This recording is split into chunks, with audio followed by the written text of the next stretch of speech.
10h midi, Sud Radio Média, Valérie Expert, Gilles Gansman. Bonjour à toutes et à tous, heureuse de vous retrouver. Nous sommes le vendredi 13 octobre. Bonjour Gilles Gansman. Bonjour Valérie.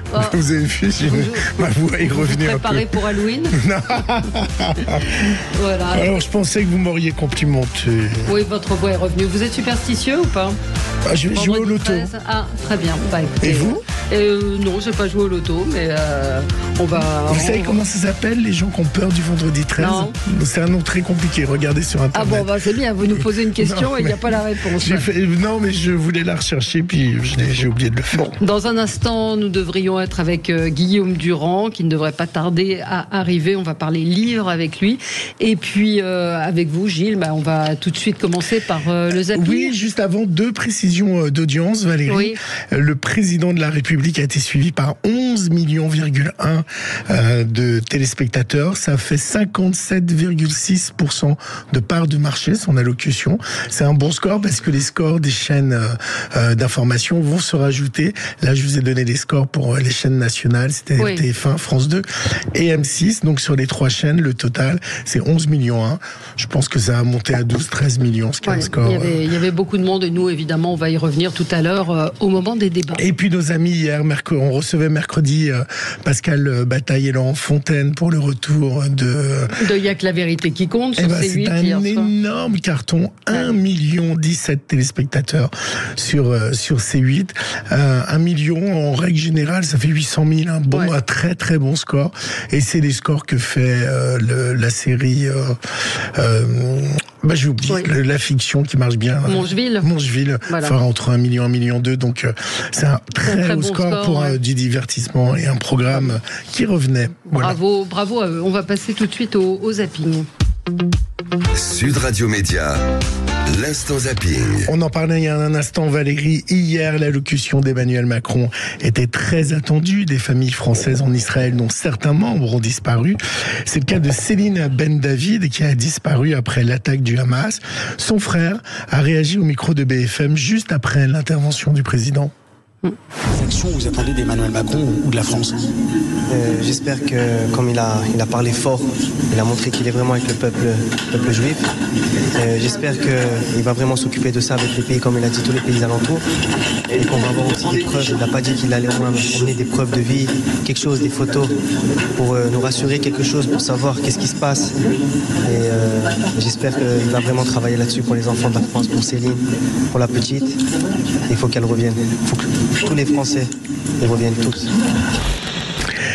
Et puis hier, le Hamas a fait croire qu'il avait libéré 3 otages. Je ne sais pas si vous avez suivi ça également. Ce n'était que de la manipulation d'images qui est devenue une arme dans cette guerre. L'image va devenir quelque chose d'important. Quotidien est revenu hier sur cette fausse information. Et l'information provient d'un communiqué du Hamas, un communiqué accompagné de cette vidéo très floue diffusée sur la chaîne arabe Al Jazeera. Je vous prie de m'excuser, docteur. On me dit que nous allons transmettre maintenant des images qui montrent la libération d'une otage avec ses 2 enfants au kibbutz Olit. On voit bien sur ces images cette dame avec ses 2 enfants que le Hamas a libéré au kibbutz Olit. Et ces images de propagande du Hamas, on ne les a pas vues à la télé israélienne, car les médias locaux ont tout de suite dénoncé une manipulation. Selon eux, les images dateraient du week-end dernier.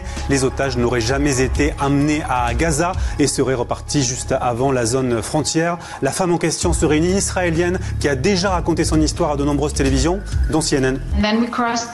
Nous avons traversé la frontière avec mes 2 enfants. Nous étions environ à 2 km de Gaza. Je voyais déjà les maisons et ils m'ont dit de partir. Ils nous ont libérés.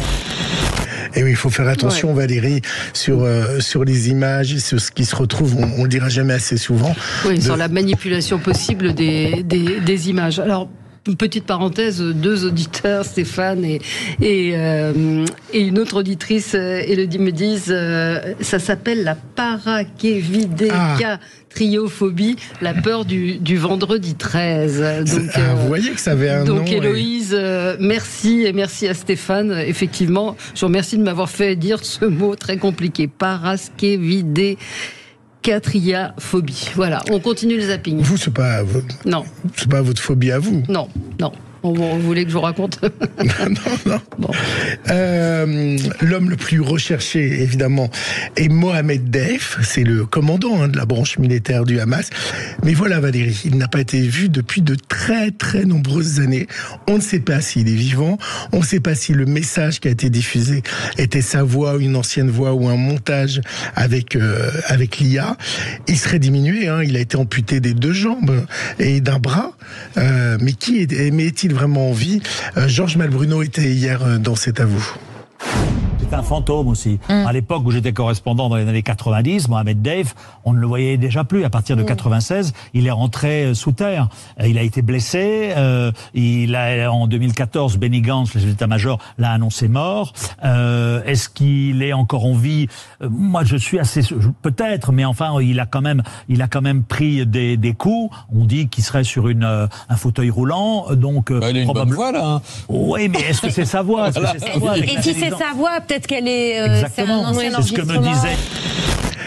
Et donc, c'est un mystère parce que courir après un fantôme, c'est un peu compliqué. 39 ans après Valérie, 39 ans après la mort du petit Grégory, un de ces corbeaux a été identifié. Celui qui avait écrit à la famille Villemain « Je vous ferai de nouveau votre peau, prochaine victime, Monique ». On sait désormais qui se cachait derrière ce message anonyme. Thibaut Solano de Marianne a mené l'enquête et a donné sa réponse. Cette femme ne connaissait pas qui que ce soit au sein de la famille Villemain. Elle n'était pas du tout dans la région. Elle habitait à Paris au moment de l'affaire Grégory Villemain. Elle était originaire de Guadeloupe. Et effectivement, c'est quelqu'un qui était, on va dire, désœuvré à l'époque. Et simplement, elle l'a dit elle-même devant les enquêteurs, elle s'était passionnée pour le dossier et elle s'était en quelque sorte laissée emporter. C'est incroyable. Vous avez suivi l'histoire, j'imagine. Ouais, bien sûr, ouais. C'est incroyable que ce corbeau soit une personne. J'imagine qu'il y a toujours dans ce type d'affaires des gens qui profitent du malheur des gens pour surenchérir. Et cette triste nouvelle qui doit être confirmée, donc je mets un peu vraiment, je fais attention à ce que je dis, c'est sans doute une fin tragique pour l'acteur de Plus belle la vie, Marwan Béréni. Une dépouille d'un homme a été découverte dans la commune de Courcelles en Beaujolais. Il s'agirait peut-être du corps du comédien qui se serait suicidé, tout ça vraiment conditionnel. L'ironie du sort, c'est que dans 15 jours, tous les comédiens de Plus belle la vie, enfin la plupart des principaux comédiens vont se retrouver pour tourner la nouvelle version de TF1 de Plus belle la vie. On voulait évidemment faire un clin d'œil à Marwan avec le générique de Plus belle la vie.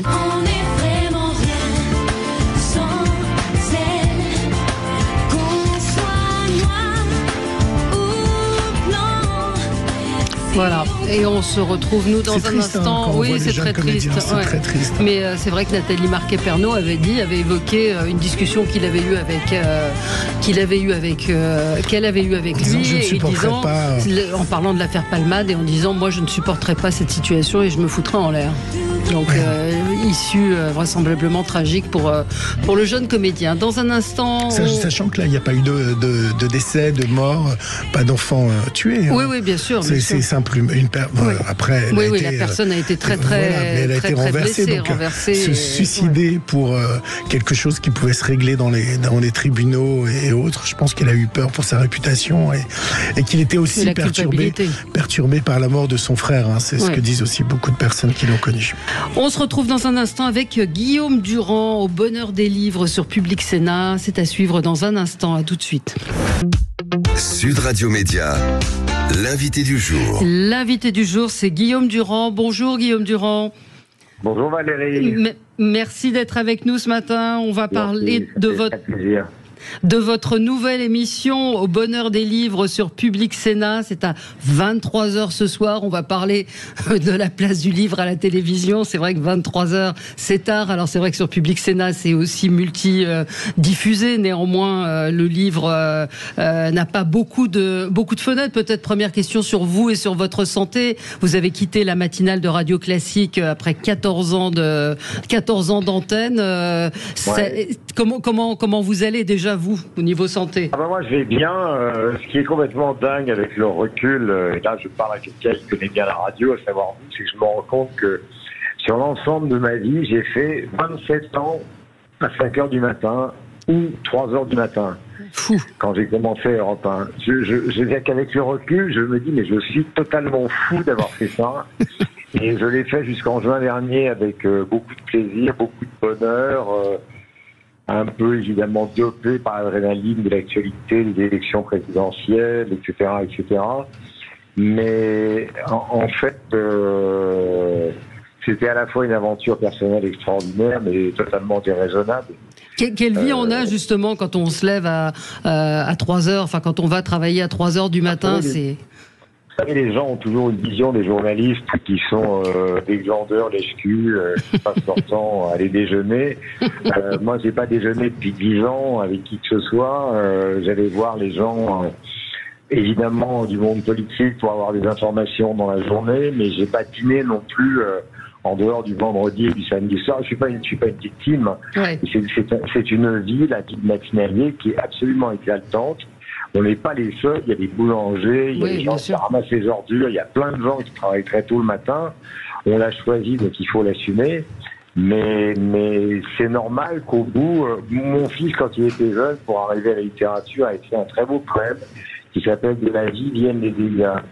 C'est pas étonnant qu'au bout d'une expérience pareille, et pourtant je suis hyper sportif, je fume pas, je bois pas, etc.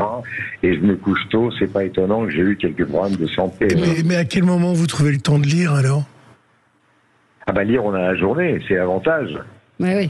Ah oui, il n'y a pas... Le grand avantage de ce système-là, si vous voulez, c'est qu'à 10h du matin, vous êtes épuisé.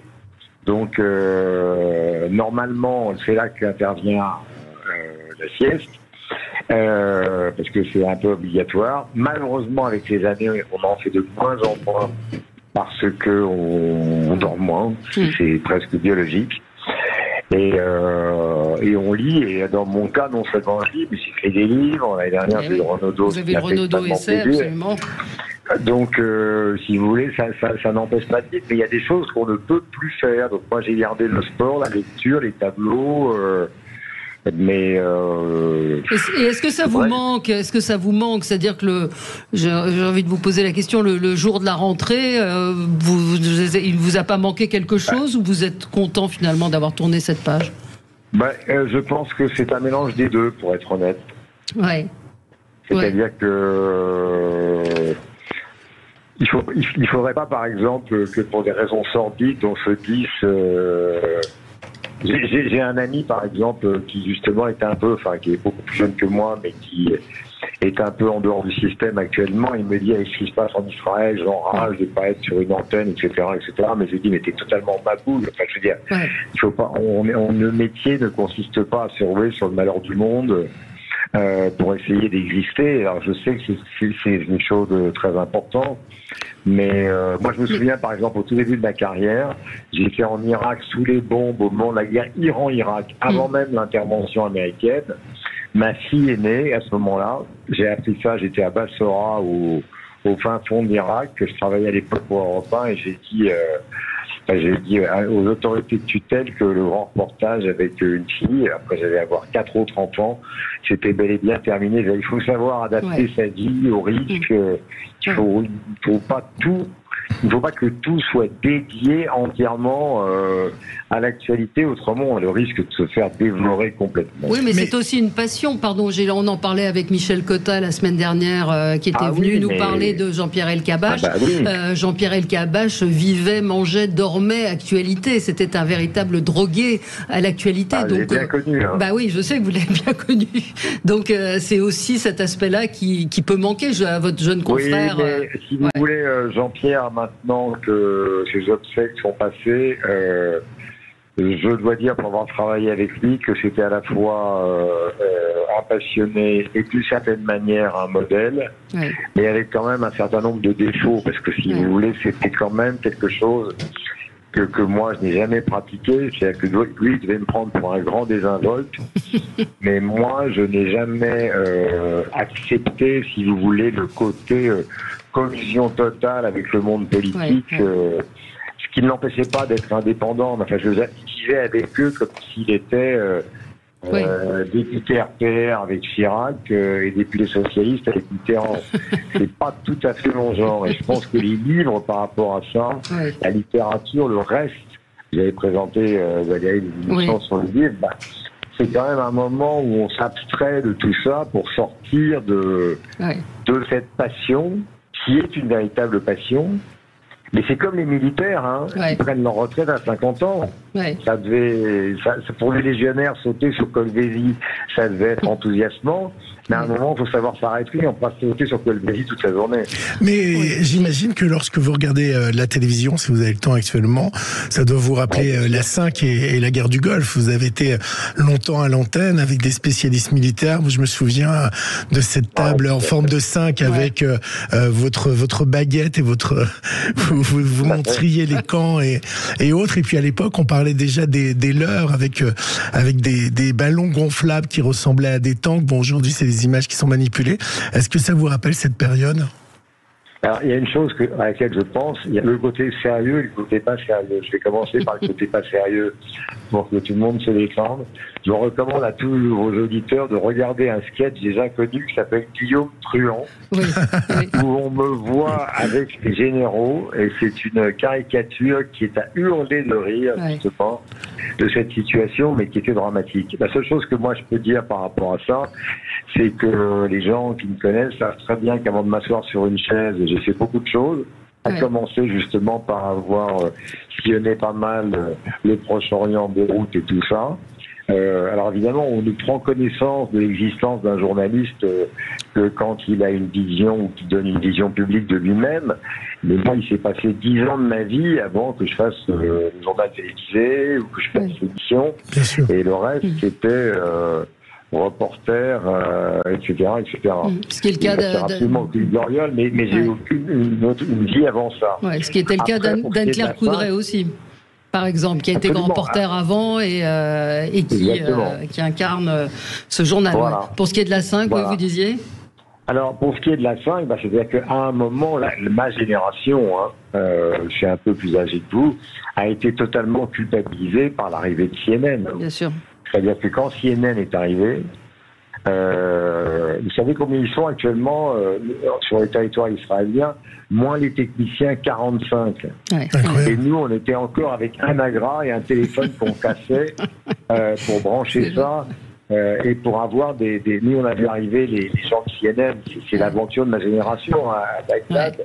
Ils avaient des téléphones satellites, ils arrivaient avec des hélicoptères particuliers. Donc on se disait, le journalisme qu'on pratique est un journalisme qui n'a plus aucun sens. Il est en direct de partout. Donc avec tous les aléas, et Dieu sait qu'il les nier, ce serait absurde, mais la 5 est née de ça, de cette idée qu'une génération de petits Français dans une chaîne un peu improbable qui a connu un destin que tout le monde connaît, voulait essayer de prendre le direct, de faire du breaking news comme on dit partout, ce qui ne se faisait absolument pas, ou ce qui avait été fait pour la tentative d'assassinat par le pape, par les grandes chaînes, mais qui ne se faisait pas auparavant. Et puis après, si on est les chaînes d'information, tout a changé. Mais avec tous les défauts que nous avions, on a eu l'avantage de commencer. De commencer une nouvelle... oui, c'est ça, de commencer autre chose et une nouvelle forme de télévision. Tout à fait. Vous imaginez aujourd'hui que, étant donné ce qui se prépare et ce qui a eu lieu actuellement en Israël et dans la bande de Gaza, imaginez qu'il fallait simplement attendre le journal de 20 heures pour être informé. Plus personne ne l'accepterait. Bien sûr. Parlons livres avec vous, Guillaume Durand. Nouvelle aventure au bonheur des livres.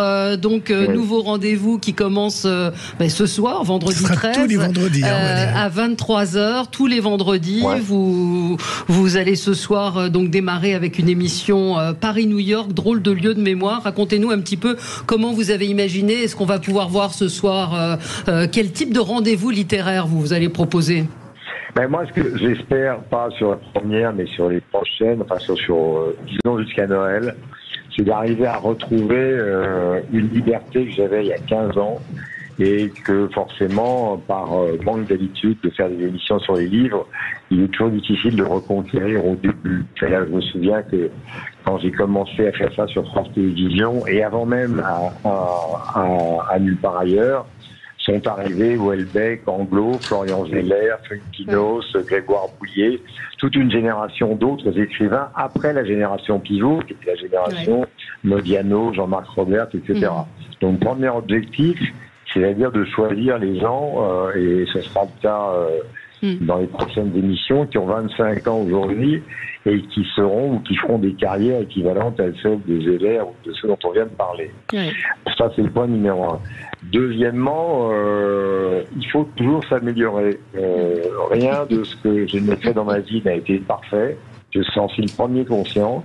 Donc, pas plus tard qu'en vous quittant tout à l'heure, je vais aller à une séance de débriefing et on va voir ce qui va ou ce qui ne va pas. Je pense que ce qui ne va pas, c'est que il faut toujours être critique, c'est qu'en fait, en général, dans les émissions, je vois ça par rapport à d'autres choses, on a tellement la culpabilité de rater quelque chose qu'on est envahi par les notes et qu'on n'arrive pas toujours au bout du propos qu'on voulait tenir. Je vais vous donner un exemple.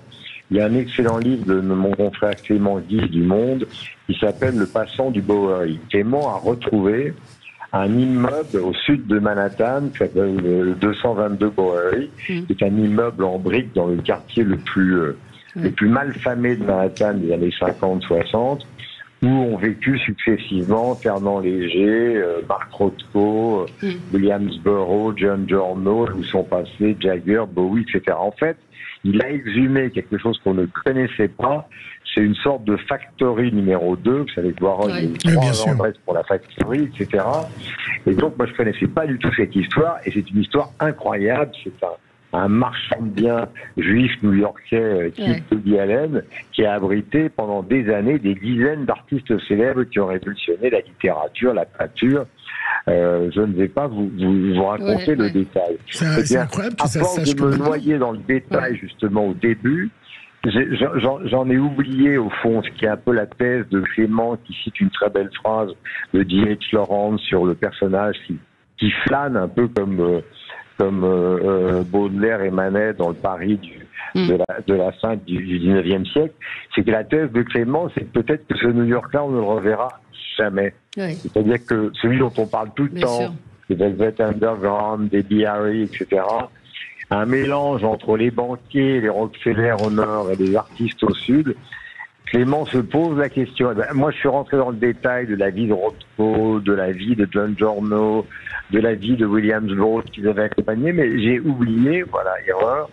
Et ça, je pense que on est très culpabilisé, enfin moi en tout cas, par l'idée de vouloir bien faire. Et du coup, comme on a un temps limité, une demi-heure, et plus le fils de Mark Rothko qui a eu la qui sera avec vous, c'est incroyable, ce soir. Et du coup, j'ai zappé l'intuition de son livre en me laissant noyer dans les détails. Ça, c'est une chose importante. Oui, mais c'est important et c'est aussi utile. Nous aussi, on est tenu par le temps, donc on va marquer une petite pause et on va revenir avec vous, Guillaume Durand, pour évoquer les livres à la télévision et les livres en général, parce qu'on est inondé aussi de livres. Vous allez me raconter, ça m'intéresse, comment vous faites pour choisir les livres que vous lisez. À tout de suite. D'accord. Bonjour à tous, je suis ravi de vous retrouver. Le supplément média. Le supplément média avec notre invité aujourd'hui, Guillaume Durand, que vous allez retrouver ce soir pour la première de cette nouvelle émission Au Bonheur des Livres, où vous allez recevoir, entre autres, vous nous l'avez dit, le fils de Mark Rothko, et puis également Agnès de Sarthe pour Le Château des Rentiers, et puis Clément Guise. Très bon livre. Oui, je l'ai lu et effectivement, c'est un livre assez remarquable aux éditions de l'Olivier, et Clément Guise pour Le Passant du Bowery, dont vous nous avez parlé. Alors, comment vous faites pour choisir les livres peut-être pas dont vous parlez, mais que vous lisez, parce qu'on en a reçu comme chaque année à la rentrée près de 500. Qu'est-ce qui guide? Vous les humez, comme disait Patrick Poivre d'Arvor? Je peux vous dire que Valérie, un petit secret pour Guillaume Durand. Moi qui travaille avec Valérie, il présente donc une émission sur les livres le samedi ou le dimanche le samedi sur Sud Radio. Et donc, c'est un chariot qui lui a attribué dans la station, où sur son chariot, elle a tous les livres qu'elle reçoit. Guillaume aussi, j'imagine, vous en recevez beaucoup. Chariot. Mais comment faites-vous? Écoutez, je vais vous dire, ça va paraître bizarre aux gens qui nous écoutent, c'est que c'est assez simple en fait. J'en ai fait l'expérience cet été, puisque je fais partie du prix de la Maison Rouge à Biarritz, où il y a Gian, Bédé, Frédéric Sifter, Isabelle Huppert, etc., etc. Donc on reçoit tous, non pas les 500 livres, mais soyons honnêtes, on en reçoit 100 sur les 500. Ouais. D'abord, on n'en reçoit pas 500, on en reçoit 100 sur les 500. Voilà. Donc je parle de la partie littéraire et essai important. Bon. Donc déjà, c'est pas la même proportion. Deuxièmement, avec l'expérience, alors dans le rush final, la bagarre fait rage. Mais par expérience, c'est ça qui est étonnant après des années, c'est quand même l'avantage d'avoir un peu de bouteille. Par expérience, vous prenez les personnages dont je vous ai parlé, vous les laissez 1 mois et demi avec les 100 livres, ils sortent tous la même liste des 10, tous. Tous. Ouais. Et après entre en ligne de compte ce que Solers appelait la guerre du goût, c'est-à-dire le fait qu'on n'a pas la même appréciation, ni vous, ni votre libraire avec qui vous avez travaillé pendant des années sur LCI, ni moi, si vous voulez, après on entre dans un registre différent. Je vais vous donner un exemple. Quand Houellebecq a émergé sur la scène littéraire, Pivot a dit un certain mal de lui, si ma mémoire est bonne, avant de lui attribuer Goncourt. Lunel a écrit des choses qui n'étaient pas forcément agréables. Idem Jérôme Garcin, idem Pierre Assouline.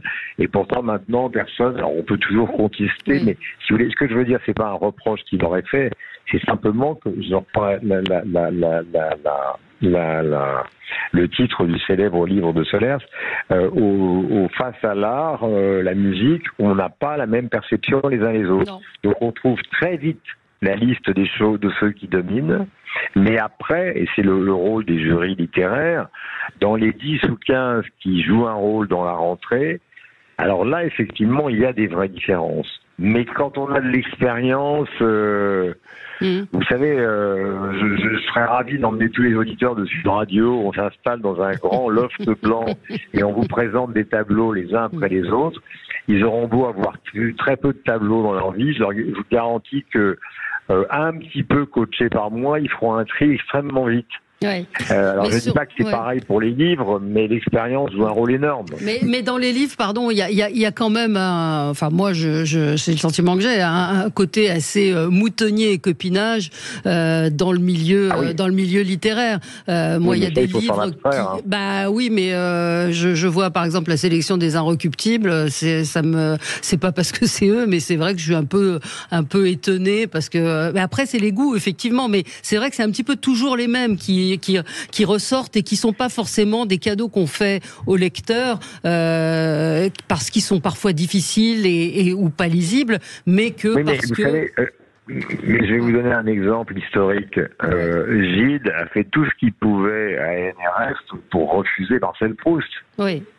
Oui. Et en 1932, Malraux et ses amis ont fait tout ce qu'ils pouvaient pour éviter de donner le Renaudot à Céline. Oui. Ils l'ont donné à un illustre inconnu. Donc cette histoire-là, elle n'est pas nouvelle. C'est vrai.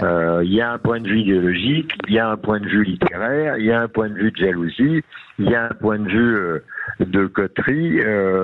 C'est toujours pareil. Moi, par exemple, je n'ai pas peur de le dire, j'ai vu que Le Monde, que j'aime beaucoup, avait mis à la une la jeune Alice Renard qui a écrit un premier livre dont tout le monde parle en disant c'est la nouvelle prodige de la littérature française.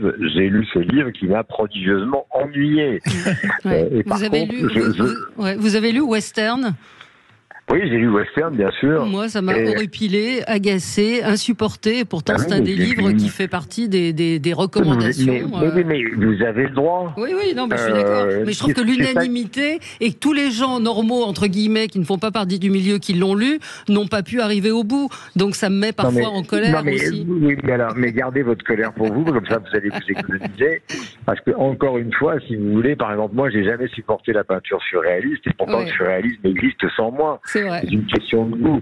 Donc, il faut pas se rentrer. Il y a des choses qui sont différentes. À rebours de ça, J'ai lu, mais je suis resté scotché par le livre d'un jeune homme qui s'appelle Victor Duméo, qui s'appelle Acide, qui est donc le premier roman d'un jeune homme dont personne n'a jamais entendu parler. Je trouve qu'il est normalien, il a le même âge qu'Alice Renard. C'est l'histoire d'une jeune fille qui se fait malheureusement vitrioler, qui s'appelle Camille, un soir où elle sort à Saint-Germain-des-Prés pour rejoindre des amis. C'est un livre de 150 pages, 180 pages, allez, peut-être même 200.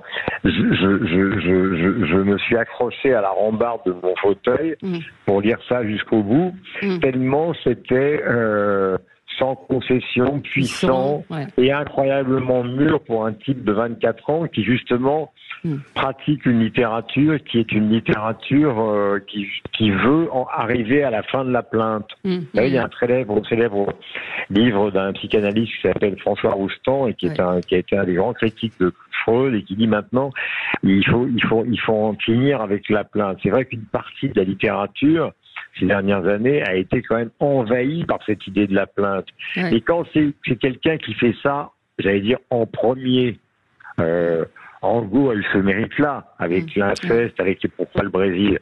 On peut ou pas aimer ce qu'a fait Cécile. Moi, j'aimais beaucoup ses premiers livres. Mais elle a représenté dans sa génération quelque chose qui après est archi-copié 25 fois.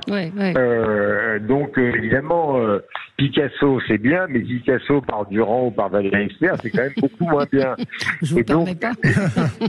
Non, je plaisante. Oui, mais je comprends ce que vous dites, effectivement. C'est vrai que quand vous avez quelque chose qui commence à marcher ou dont on parle, vous avez une génération entière de gens, garçons, filles, qui s'engouffrent dans quelque chose qu'ils n'envisageaient pas, par exemple l'autofiction.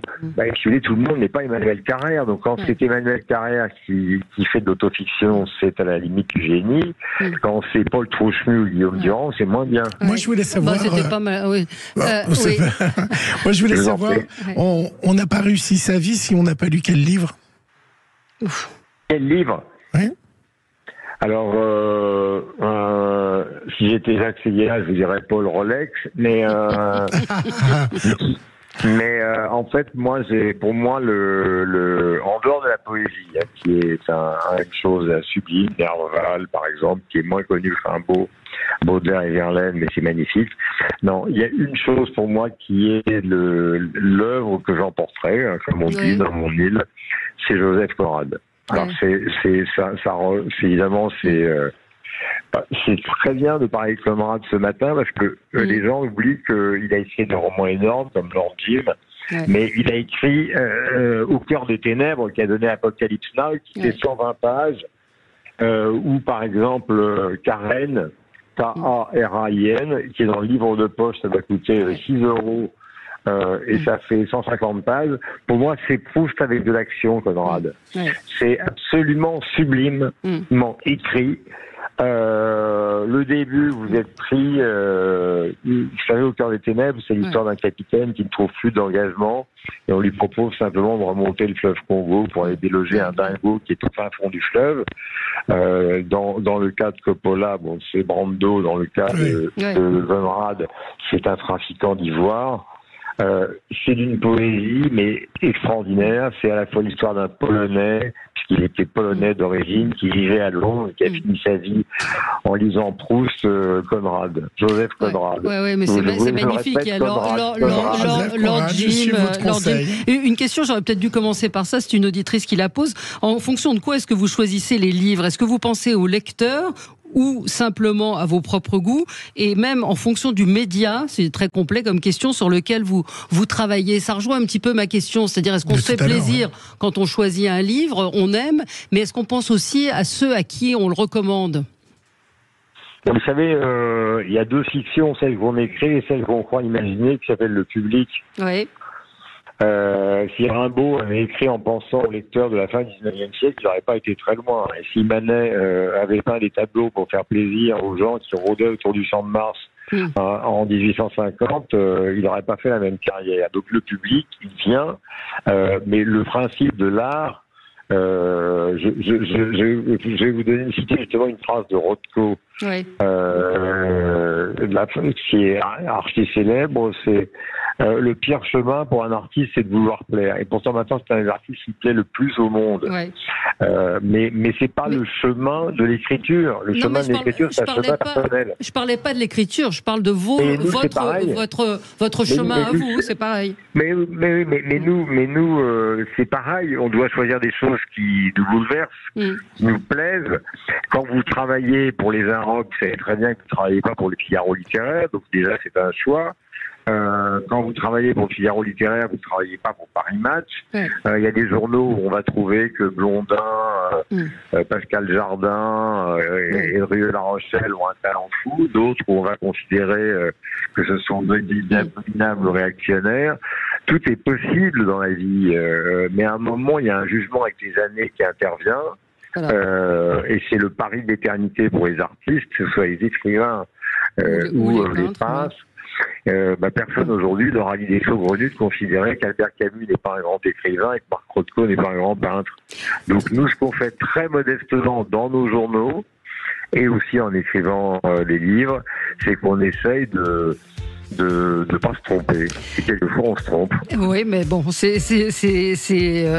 l'homme n'est pas parfait et justement c'est ce qui est bien. Au bonheur des livres donc. Oui. Non, mais je voulais simplement vous embrasser. Voilà. On vous embrasse, Guillaume. On rappelle votre livre également, Déjeunons sur l'herbe, pour lequel vous avez eu le Renaudot essai.